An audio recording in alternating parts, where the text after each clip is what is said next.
Hi, everybody. I'm Shadi Mokhadima, and I'm with Ryel Kestano, Conversations for World Change, a interview series being aired, streamed free online in December 21st to the 25th.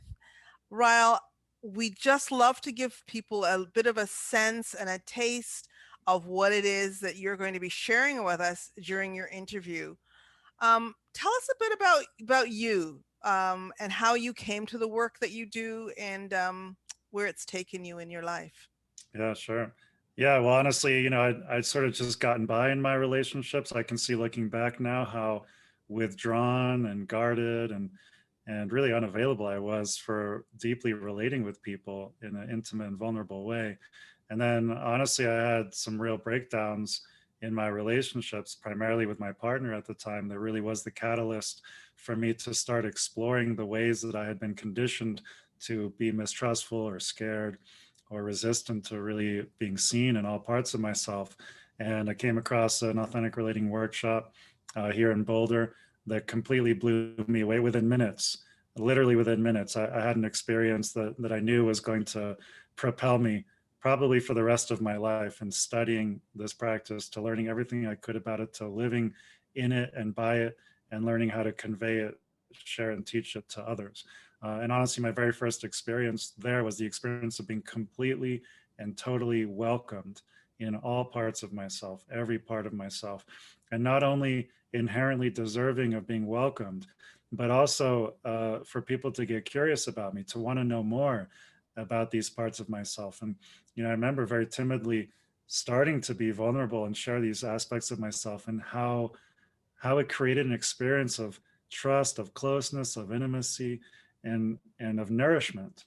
And it really was from that was the foundation and springboard for my now dedicating my life to sharing this work with others. Oh, fantastic. Well, we're all very glad you had that moment of transformation and that it led you to the extraordinary work you and your partners and the community is doing. I know you're a dad as well, to four very authentic children, as you described them. Yeah. How would you say that it's influenced you? I mean, I'm sure in many, many ways, but what would you say for you is the influence, the biggest influence it's had Yeah. on your parenting? Well, I've come to learn that as children, we all actually have two primary needs in life. One is for secure attachment, and the other is for authentic expression. And the interesting thing about those is that if, as children, we ever perceive that our attachments are threatened, we will always suppress and compromise our authentic expression in Mhm. order to maintain and sustain the security of our attachments. And that's why so many of us have grown up suppressing our authentic expression to make sure that our relationships, connections, and attachments endure. And yet, the happiest of people, the people that have the experience of the greatest wholeness, are those that actually can practice both. And not only practice both, but recognize that the two operate symbiotically. So the more authentically expressed I am, the more secure my attachments become. And the more secure my attachments are, the more authentically expressed I can become. And so that really, finds itself into my parenting approach and philosophy.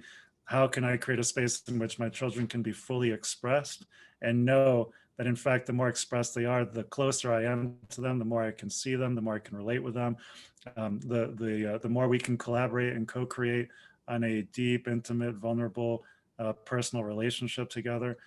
So that really infuses itself into how I am with them, um, balancing these two, and doing my best to provide a real central value in our family culture for the security of our attachments. I'm always here for you, never leaving you, loving you always, no matter how you show up, and to encourage you to express yourself fully and however that might show up. And to support that now as children, and as they age and become young adults over time. That is so gorgeous. I actually found myself tearing up a little bit. Are you available to be adopted as a dad? I mean, that was my feeling. That is so gorgeous. And thank you for sharing something so personal about you and the way that you are with your family. We really appreciate that. Sure. So everyone, please join us for Ryle's full interview. Many insights and inspirations are in that as well. Thank you.